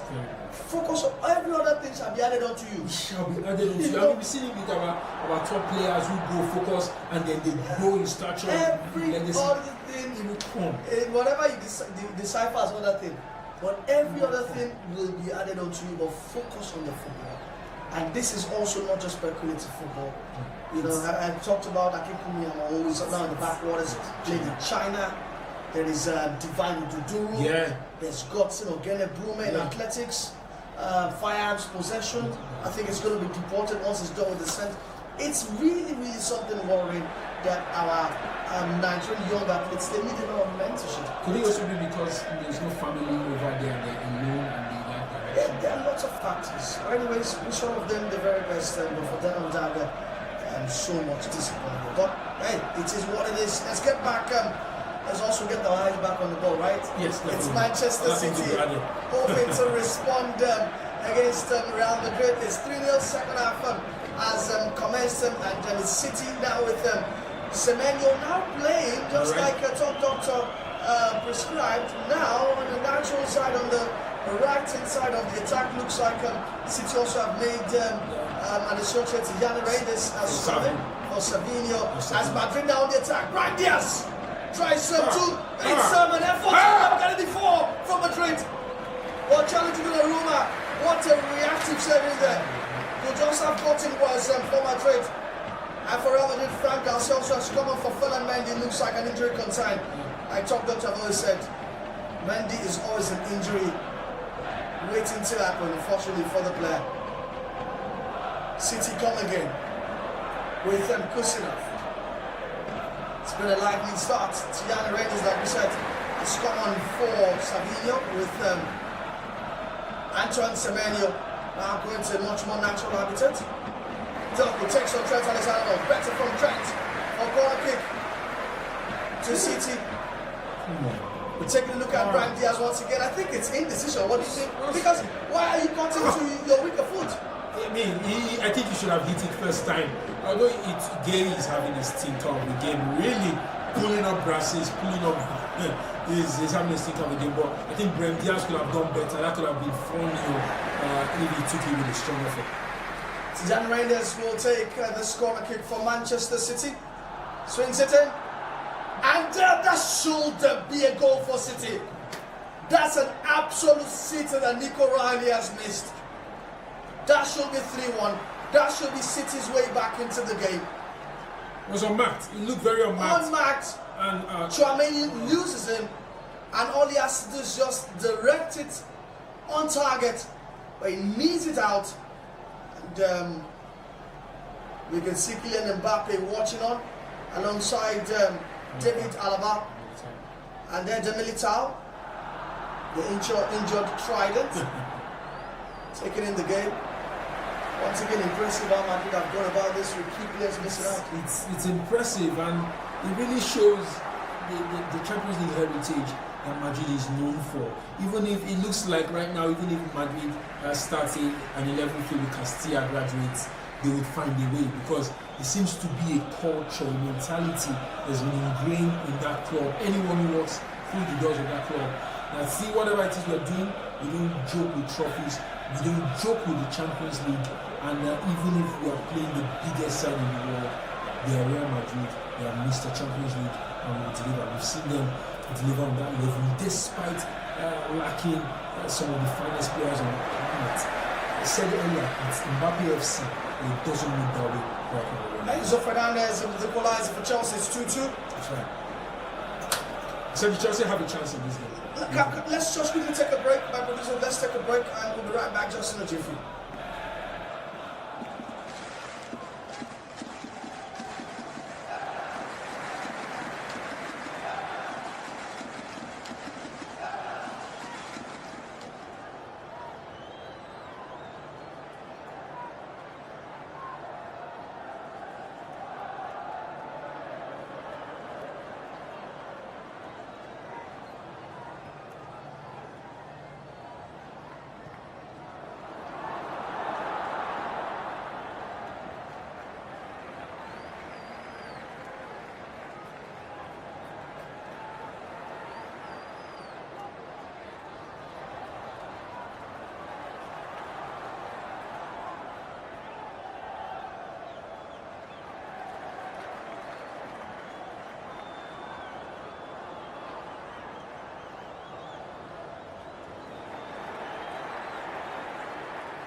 The lagging behind with thoughts on the Madrid game, but we are back in sync. And while we are behind the wall, Vinicius missed the penalty. I mean, we expected Real Madrid to cause more damage, and that would have been a fantastic opportunity. We had seen Brahim Diaz miss a chance earlier on. Vinicius definitely wanted to get in and amongst the goals because you were like, why wasn't he given to Fede Valverde? But Vinicius, a player like Vinicius with that ego and personality, wants to also make his mark in this game. But a rare miss because Vinicius really doesn't miss penalties, but that was a rare miss, and we saw him apologizing to the fans and the coaching crew, the bench, for missing that penalty because. I said, Real Madrid definitely want to seal this game in this leg, just so that when they go to England, they don't have so much work to do. And yes, he's missed a penalty, but I'm sure Vinicius will definitely want to make amends. But it still speaks of the existential threats that Real Madrid still possess, despite being comfortable in this game. They still want more. A 4-0 will have been game set match for me, but Arda Güler sends a low effort. But it goes wide and leaves Gianluigi Donnarumma sprawling. City have looked very, very flat here at the Bernabeu. And they're searching for answers, desperate to get back into this game. They can't afford to go back to the Etihad without at least a goal or two. It's very much important. And Madrid have been absolutely brilliant as we see Vinicius Jr. once again weave his magic just around. And looks like Aurelien Tchouameni has pulled up. And looks like his race has been run. I'm at the Bernabeu, and Alvaro Arbeloa has to look at the bench for further options as the medical team seek to find out what is wrong. Looks like an ankle problem there as we look at it again. And it's come together with Rodri. But apparently, I'm not sure it's landed really well. I don't think he's landed there. He hasn't landed properly, and that impacts definitely on his ankle. More injury worries for Real Madrid. They really wouldn't like to see this. Tchouameni has been one of the fixtures in this side since the season started. Hopefully, he can continue the game, but it will be another blow. Camavinga out, Bellingham. It looks like Tchouameni is done. Looks like Tchouameni is done. Camavinga out, Bellingham out, and really, even though they are 3-0 up, you definitely will not want to see a crucial player in your side. But likes of Mastantuono, likes on the bench, who would probably come in to put in a shift. The fears that they might lack someone in the combative mode of Tchouameni, who is still probably trying to see if he could continue. Although we've seen Pep Guardiola also order Ryan Cherki to warm up. Looks like the Frenchman might be introduced into this one as we continue to see Aurelien Tchouameni find a way, to probably soldier on. Real Madrid throw in up front. Trent Alexander-Arnold on the right hand side. 65 minutes at the Bernabeu. Erling Haaland chasing shadows, isn't it? It's been really non-existent in this game. Well, you give him a sniff, you pay dearly for it. So Madrid have to be very much aware. Yeah, definitely. Tchouameni, by the way, is back. He seems to have managed through that ankle complaints to come back into the game. He knows that his position in the team definitely really needed that combative presence in the midfield. I don't think Real Madrid has anyone on the bench who can offer that. The players who can offer that are really Camavinga, Bellingham are injured. So Tchouameni, good news for them. He's back to offer that steal for Real Madrid right there in the middle as they still control things. Madrid opens really. And the good thing is it's moving well. Madrid on the attack. Arda Güler linking up with Vinicius Jr. Vinny on the left hand side, up against Nico Rally. Comes inside, sends it. But that's just a little bit way off target with Gianluigi Donnarumma sprawling once again. City knocking on the door. They want more. Vini curling it, but just can't sit at the back of the net. That was close. That was really close from the Brazilian. That was close. I said Vinicius really wants to make amends for the penalty that he missed. You won't count against him to get a goal in this game. He's getting much more involved, and the more the City players get more fatigued, the City defense get more fatigued. Trust Vinicius Jr. to take advantage of that. And we've seen him with the last two chances of the game. It looks like he's knocking on the door. Real Madrid have not been fully committed to pressing Man City, but anytime they've been asked questions about defending, they've really answered well positionally. They've picked their moments as well. Vinicius, Anthony Rudiger and Dean Howson commanded their box really well. Antoine Semenyo trying to link up with Bernardo Silva. Gets the ball back to Rodri. Rodri back to Semenyo. Semenyo on the right hand side. Getting attention from Goulet. And Fran Garcia was coming for Ferland Mendy. Rodri has to go back to Kusinov. Kusinov to Ruben Diaz. Diaz to the left. Finds Mark Gay, who's back from Crystal Palace. Now to Jeremy Doku. Doku sends a low cross in to the Rudiger. Will Clare. It's back to City again. Kusinov. Real Madrid have all men behind the ball in here. And once again, City have to be very, very wary of the threat they pack on the counter. Ball goes to. It should be a goal, but what a timely intervention from Anthony Rudiger. As Merlin Allen just waits to convert from that cross from Semenyo. City still threatening. Doku now in the box on the left. Sends another cross. It's out for a corner kick. City are asking questions. But take a look at that situation once again. It's Semenyo who just steals a yard or two behind Goulet. And that has to be the clients of this round of 16 from Rudiger. Yeah, it has to be, because that goal could have probably begun something for Manchester City, some sort of comeback. But Haaland sniffing in and around the box. Rudiger alive to his duties, getting the ball away. Talked about taking Semenyo to the right just to get him to be much more involved in the game, and we've seen him over the last few minutes get more involved. Could that lead to a goal for Manchester City? That's left to be seen, really. They keep hoping that they can get a goal.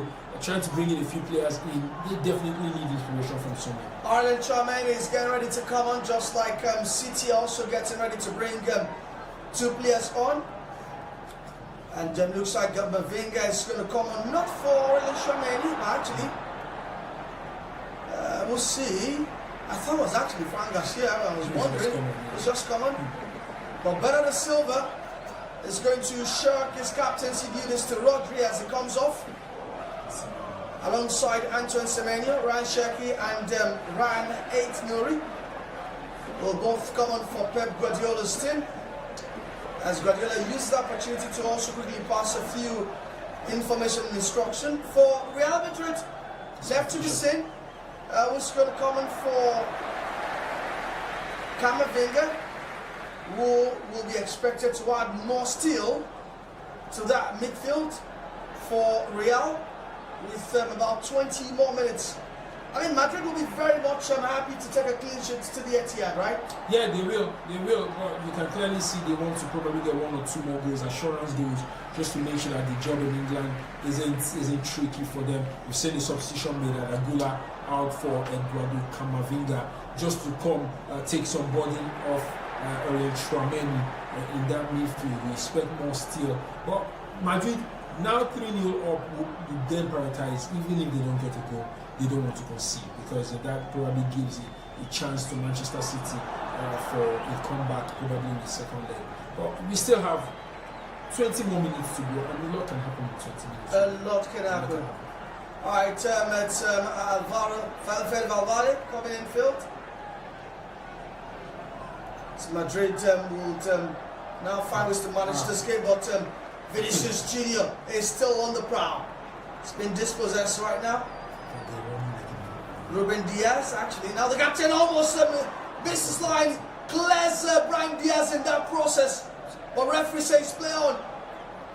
I'm sure VAR will be checking that once again, as Matt Gay tries to play keenly out of the back.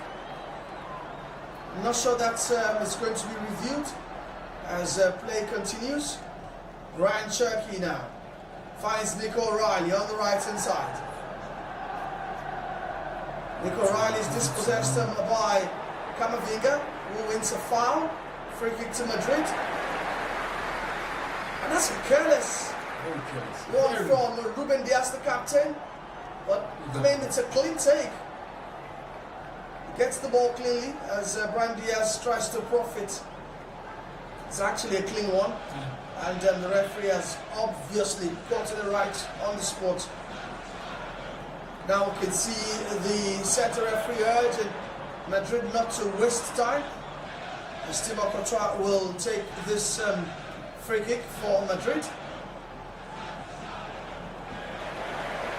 Let's take a look at all the results from all the grounds and see if anything has changed. Nothing really. It's still PSG 2, Chelsea 2. Border Glimpse 2, Sporting 0. And Man City come again through Ryan Cherky. Kusanov. Rodri now with the ball in midfield. Finds Ryan Nuri to Jeremy Doku. I mean, all of the verve, all of the drive from Jeremy Doku seem to have disappeared.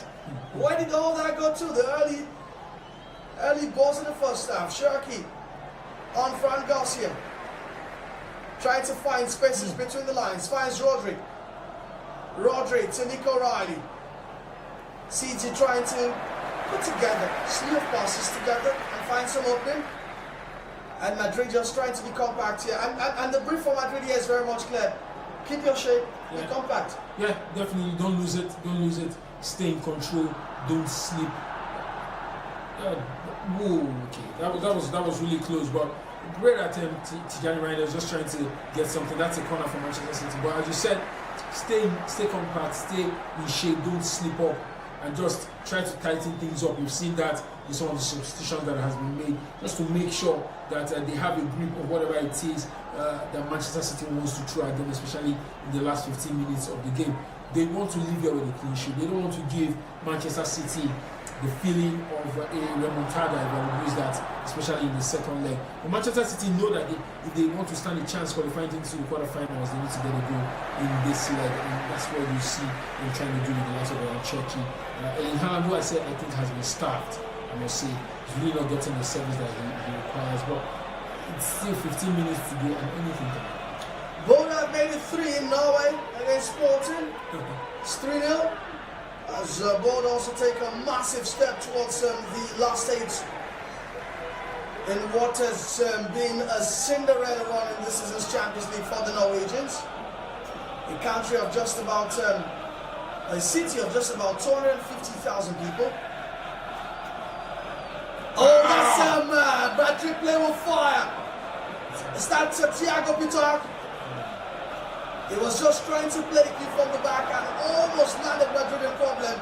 But when you have the best goalkeeper in the world, Thibaut Courtois, there's a feeling of invincibility. Nico Riley tries to pick his pocket. Does actually, but Thibaut Courtois gets a leg onto it and it's out for a corner kick. Thiago Pitar knows he's got the old man. He knows, and you can see him apologizing. Very, very immature. It shows the player is young, he's quite inexperienced. Probably was enjoying the feel of the 3-0 and just confidence high. But in football, especially in games like this, your confidence can go to ground zero if you make certain mistakes. And I think that Real Madrid escaped that because if not for Thibaut Courtois, who stayed alert, and in that instance, it could have been 3-1. And naturally, that's where experience really comes in. Thiago Pitar will definitely learn from that, but that was very risky. Then Thibaut Courtois gets a leg onto that for a corner kick and danger averted as he apologizes. But I mean, Antonio Rudiger also trying to tell him, But in this yo-yo game in Paris, Paris Saint-Germain have retaken the lead. It's Vitinha who's made it 3-2 in favor of the champions as Madrid make another change. Brian Diaz, our African interest in this one from a Madrid point of view, has made way for Franco Mastantuono. He had a good game. Peter has been taken off. Peter also taken off. To avoid damage, avoid issue. But Brandes had a good game. I mean, an assist, a few shots on target, a few chances here and there. He's been a good deputy for the injured Rodrigo Mbappe, who's been absent. He would commend himself and say he's giving himself a good shout to be involved in the second leg, and he must be proud of his efforts so far tonight. I mean, if you're a Madrid fan, it must also be a proud night for the Castilla, as Franco Mastantuono tries to join the action. Two players from the Castilla playing key roles tonight in what hopefully becomes a very crucial night in their progress in this season's Champions League. Thiago Pitar and Manan Angel was just come to replace him. And Madrid, looking younger with the players. There's also Frank Garcia. As City knock on the door once again, but lovely intervention coming from Frank Garcia. PSG 3, Chelsea 2, Vitinha. We get a feeling that that's not the end of the goals in Paris. It's been yo-yo, like I said earlier on. Won't be surprised if Chelsea find an equalizer and make it 3-3. City, Kusinov on this right hand side, Ryan Cherky hoping to make an impact. It's not been instantaneous though.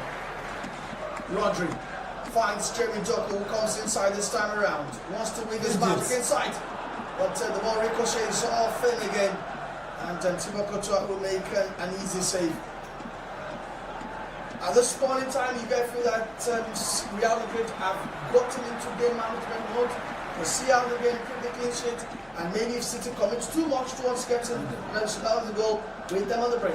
Yes, definitely, and that's experience. That's Champions League experience. You know when it's time. You know when it's time to up the ante. You know when it's time to douse the fire. Real Madrid definitely in a stage in the game, the phase of the game where they know they need to manage the game. And you've seen that in the substitution. They brought in more verve and energy in the younger guys who can run around. Brought in Camavinga to add more still in the middle. Abelua calling the lads to stay concentrated, to stay focused in the game and prevent anything, even if they will not get a goal, prevent Manchester City from getting a goal. Manchester City also know that they don't want more damage to be done. They don't want to commit so much up front and then get hit on the counter. Vinicius is still in this game and definitely can cause more damage. I still think that there is one more goal coming in this game. Where it will come, I do not know. But it's 79 minutes and the game seems to be closing out at this point. Real Madrid 3, Man City 0, 79 minutes on the clock. And the question is, can Man City just find something to hold on to going to the Etihad? So far so good. They've come a couple of times close, but there's still plenty of time. Jeremy Doku now comes inside again, trying to look for options. Finds Kusinov on the right. Kusinov back to Doku. Kusinov exchanging passes. Now Ryan Cherky joins in the fray. He's looking for that space. Finds Doku. Wolf comes inside. Come on. I wonder why he hasn't pulled the trigger. He knows that he should be doing better in that instance. As Antonio Rudiger consoles him. He comes in on his right. He needs to definitely hit it right on the money. But he's tried to feint and come on the inside. And that will leave Pep Guardiola very much agitated, pissed off. And that should be a foul, Franco Mastantuono. And Real Madrid will just have to be very much creative with the way they do manage this game from now on. An extra goal definitely helps their cause going into the Etihad next week. Game match sets for them if they get an extra goal. They know that in Champions League you can't afford to snooze. If you snooze, you lose. And so in games like this, do your assignment properly. I'm sure in England they would come with a strategy, but you can't bet against Madrid getting more goals even in England. That's the quality of business. And by the time the second leg might be coming, you may have some of their players back from injury. So if they get more goals in this game, they will take it. But if everyone is in confident mood, really, and it just shows how well they've played so far in this game. They know they've done the major part of the assignment, just trying to close the game out, and hoping that they could get one more goal to seal the deal and seal the contest completely. I just really pity for Manchester City. They've done a lot of running, a lot of passing, but where the decision lies, which is getting a goal and not a Madrid on the prowl once again. This time around, that's obviously a foul from Ruben Oh, actually, that's not Ruben Diaz. I think that's Tijana Rangers. Ryan Ignore was being shown a yellow card for a foul on Manuel Angel. Another player who's just coming. He had to take one for the team, right? Yeah. Free kick to Madrid. But talk about records as Omar Mamouche comes on for an ineffective Erling Haaland. That's not a side. We're very much familiar. Erling Haaland not completing 90 minutes. But remember, he's also just returned from injury to Norwegian. But Vinicius Junior is now the 5th top assister in the Champions League history. Just behind Cristiano Ronaldo on 42 and Di Maria on 41. That's for Real Madrid. Lionel Messi on 40, Neymar on 33, and Vini now number 5 in Champions League history, the 5th most assists on 31. I mean, that shows the impact player that he is. Goal involvement, he can be a threat at any time of the game. If he's not scoring the goals, he's creating the assists. We saw him do that for Fede Valverde, one of the goals. He's a player that definitely is a joy to watch on a good day. Sadly, hasn't gotten a goal in this game, but expect him to attempt to get a goal either in this game or in the second leg. Alexander Arnold has had a good game. He's had a good game. He's taken it was a bit shaky at the beginning, but found stability. Yeah, and held off Jeremy Doku. But now he's off as the Trojan, the veteran himself, a veteran of multiple Champions League titles, masterminded by Real Madrid. We talk about the Decimas, the Undecimas. Dani Carvajal is now on for Real Madrid. Chelsea fluffing a big chance in there to have made it 3-3. But it's still 3-2 in Paris. And 3-0 in Norway. Bodo Glimt rocking Sporting Lisbon. City on the attack once again. 84 minutes gone. On the left hand side. Reina Ignore. Shaki now with the ball. Turns and sends the pass to Mamouche, who just is not strong enough. And Anthony Rudiger just shrugs him off. But really, I'm looking at that replay again from Trent Alexander-Arnold. Madrid have definitely picked their moments and the majestic performance. News has just come out that Fede Valverde is now a majority shareholder in Manchester City. Majority shareholder. Wow. Football factor. Yeah, definitely. Definitely. Elite stuff. It looks like Madrid will be very much satisfied. I think a 3-0 to take to Anfield to the Etihad is not a bad lead to take to the Etihad. It's not a bad lead considering you're Madrid and you played against Manchester City. It's not a bad lead, but we've seen in the Champions League, we've seen score lines and like that go to the bin in a twinkle. So Madrid will also know that it's not done and dusted. There's a second leg to look forward to, but it's a comfortable place to be where you need a side like Manchester City. The ball is in Manchester City's court. They have the work to do, and the pressure will be on them to do. Real Madrid will know that they just have to manage the game and hit Manchester City where it hurts the most, but the pressure will be on Manchester City today. It's been a terrible almost 48 hours for English sides in the Champions League. Liverpool lost, Tottenham lost, Newcastle drew, Arsenal drew, Chelsea currently losing, and Man City being blasted right now at the Bernabeu. Can they find a glimmer of hope here? Tijana Rangers finds Ryan Shirky. Both substitutes combining to get City something to take back to the Etihad for next week's second leg. But Real Madrid remain resolute in defending, closing the spaces. They've been very much impressive once again. Rudiger, Hausen have led the line really well. They've never been under, consistent pressure.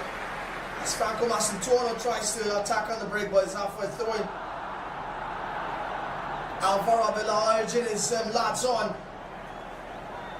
with 4 minutes of normal time remaining at the Bernabeu. Let's go back to Paris. PSG versus Chelsea.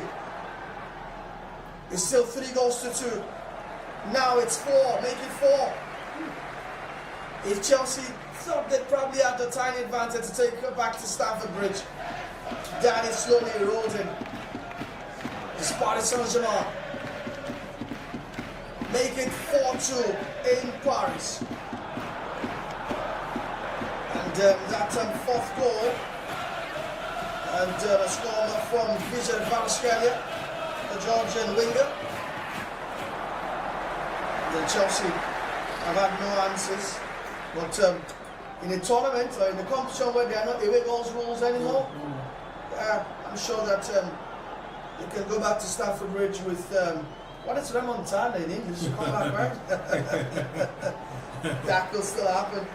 At least it's better than the advantage, or is it better than Spurs? Yeah. Better than Atalanta?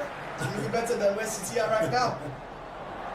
I mean, if they can get 2 goals against a PSG side that I think that this season haven't been the best on themselves. Yeah, they haven't looked invincible like they were last season. The playoff round was PSG Monaco and it was 5-4 on aggregate. So that shows this PSG they haven't been blinding. They neither here nor there, inconsistencies here and there. We faced Monaco in the Ligue 1 next game and they were trashed. So this is a PSG side that definitely, if you get your acts together, are there for the taking. And the game is not over. I'm surprised Chelsea gets a 3rd goal in this game, but I think that fixture is still very much open, and Stamford Bridge will be happy. Chelsea fans crashing out on socials why Jurgensen was big tired of Robert Sanchez to start in goal for the Blues. But Real Madrid consider free kick on the edge of the box. Could this be a way back in it for Manchester City, who desperately need a goal? I mean, if the first half performance was decent, I think second half has not been up to standards. Man City. Yeah. I mean, the wins have been knocked off their sails, and the pressure was on them to find a way into the game. It felt like Madrid had done most of the job they were supposed to do, and we just focused on not allowing a goal get in. And of course, the tempo sort of has dropped. When you have a lot of substitutions happen, the tempo drops. Manchester City haven't been able to make anything of sort out of this game, unless they do something last minute, but it hasn't worked for them. They just have to take their air away. It hasn't been their game so far. Tijani Reina stands on this one, this free kick, or rolls it towards Ryan Cherky, and then Thibaut Courtois saves that one very, very easily. I call him the Lionel Messi of goalkeepers. I think it's the best goalkeeper in the world, and I think it's the greatest of this generation, That's a conversation to be had. Yeah, definitely. But I think Thibaut Courtois is the greatest goalkeeper of this generation. Manu Neuer is not his. I'm not sure Manu Neuer is in his generation. So for Courtois' generation, you talk about. But even, I mean, if you're gonna add Manu Neuer to the mix, it's all good. It's debatable. Neuer won the World Cup, right? Yeah, but Thibaut Courtois has won multiple Champions League titles as well. Yeah, but Manu Neuer, when you talk about greatness, you're talking about players who also define the positions that they play. A goalkeeper's job is to save the ball from going to the net. And he does that expertly. And Neuer also is a fantastic super goalkeeper, no doubt. Fantastic. But I mean, I really love the conversations. Not really, because I think the problem here is the longevity of Manu Neuer. Yeah. You know, his Courtois also had similar longevity. Yeah, but I mean, Neuer bossed into the same first. I mean, we've known Neuer since the World Cup in 2014. 2014. Yeah. No, 2010 in South Africa. Yeah, 2010 in South Africa. Or before 2010? And maybe even before that. It was Schalke 29. Yeah. Schalke 29. I'm talking it burst into the international limelight at the World Cup in 2010. So 2010 till now, that is some solid 16 years. And Thibaut Courtois didn't burst into the scene until I think 2013. Yeah. So, yeah, you could regard them as I said, it's sort of close, just 2, 3, 4 years in between. If you take out Manu Neuer, I don't think any goalkeeper comes. And the reason I call him the Lionel Messi of goalkeepers speaks not only to his greatness, but because of just like Messi does unthinkable things with the ball, Thibaut Courtois does unthinkable things in terms of the saves. Check out what he's done tonight with the Nico Riley in the pocket of Courtois. He saved at least 3 goals. Yeah. Madrid are able to win games, Madrid are able not to lose games because of the brilliance of Thibaut Courtois. Exactly. And you should be able to count on your goalkeeper in moments like that when the team is down, the goalkeeper steps up, and you can count 2, 3, 4 goals can count the number of points and every cross 7. Thibaut Courtois fantastic with his leg, but more importantly, fantastic in goal. He's a personality, the ego, he has everything. He has everything.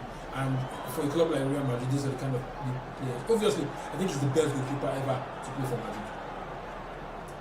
Big shout. I think he's the best. Considering Iker Casillas with some of the soil. But I agree with you. I agree with you.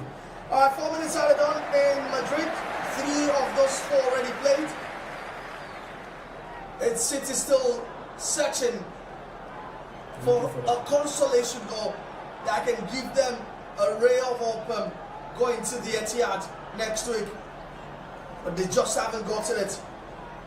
As Madrid cling on to their 3-0 lead with the damage done in the first half, courtesy Fede Valverde, the captain, who took in 3 brilliant goals and still contributing. I mean, what a way to bring the ball out from the back. Man of the match. Man of the match performance from Fede Valverde. That's him once again in the thick of the action. He's on the ground, and the next moment is on. This possesses Omar Mamouche. And City are asking for a penalty, but I think Fran Garcia's hands are definitely in his natural position. PSG 4, Chelsea 2, game also coming to a close any time from now. Bodo Glimt 3-0 over Sporting. The only game you can say that's left in the balance is Bayer Leverkusen versus Arsenal. The other games, I mean, are almost done deals. We can already say Bodo qualifies. Yeah. All intents and I would PSG you get through there, even if Chelsea do something next week. They've still got a couple of goals in their PSG, don't they? Yeah. But the PSG game is not over yet. I think that they see a lot that will happen in the second leg. Chelsea looks like the team that will concede more goals. The PSG will not convince them. And with Madrid, you don't know maybe Kylian Mbappe will be fit enough for the second leg. Even if Mbappe is not fit, I think that Madrid have one leg. It will take a catastrophic disaster. It's full time in Madrid. Real Madrid will take a 3-0 lead to the Etihad next week Tuesday. And this is a win that every Madrid fan will relish, will celebrate all into the night. And I can tell you that 4 has turned to 5 in Paris. If Talk Doctor felt that PSG or Chelsea is not over, it's done. Now it's game, set, match. It's done. Paris Saint-Germain have gotten the 5th goal against Chelsea, 5-2. It's done. Identical to Atletico Madrid, smashing. The 2 London clubs. It's such a shame. So the 2 London clubs have received on Tuesday and received on Wednesday. Back-to-back plastering, back-to-back shellacking. And the 5th has come from vivxsports once again. We'll get a brace on the night in Paris. But I say it's a shame for English clubs because the group stage we had all the English clubs qualifying. I think 5 of them. Everyone qualified, and 6. We 6 of them, and we could go into it. We get into a situation where in the quarterfinals probably have just 1, because Arsenal Leverkusen hanging in the balance. You say probably Arsenal qualify, but Tottenham I think is done. Chelsea looks done as it is. Manchester City look done. Liverpool look like they have a chance. So we could get to the quarterfinals and we end up having just 2 English clubs. And the best league in the world receiving a reality check over 2 nights in the Champions League. But sometimes football can be very, very, very humbling. Yeah. And Manchester City have been humbled at the Etihad, at the Bernabeu tonight. Pep Guardiola looking glum. Gobsmacked. As he remonstrates with Matt Gay. But we have to bring tonight's talk along, watch along, talk along, whatever it is. We have to bring it to a close. But we've had a wonderful night filled with goals everywhere. Yeah, it's been goals. The English clubs definitely been at the receiving end. Manchester City will be disappointed. Chelsea will be disappointed with Rossini and the lads. But you just have to give it to Real Madrid. I think that the player of this round has to be Federico Valverde. What a performance. What a performance from the Real Madrid captain.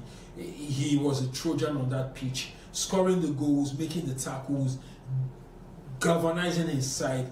And he might have just been the reason why Real Madrid gets into the quarterfinals. It's been lots of goals. Definitely have been on the wrong side. Chelsea's been on the wrong side. But this is football that we talk about. We all want to see goals.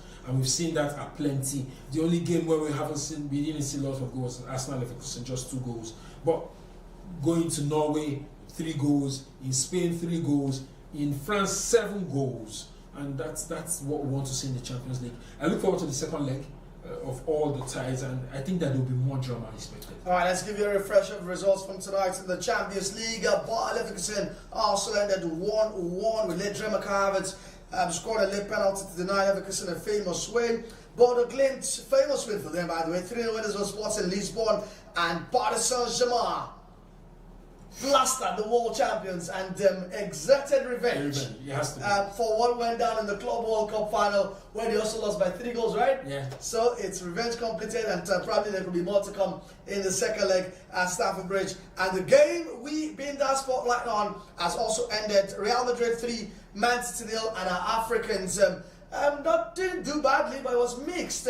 With Brahim Diaz playing a pivotal role for Real Madrid, but Antoine Semenyo and Omar Mamouche were helpless as Manchester City could not lift a finger against Real Madrid at the Bernabeu. Tom, Doctor, thank you very much for coming around. It was great. Alright, and that'll be our final salvo tonight on vivxsports. Don't forget, give us that subscription. Just press that subscribe button and join the vivxsports family. And the very best of African football lives here on this channel. So we'll see you again. Have a great night. Bye-bye for now.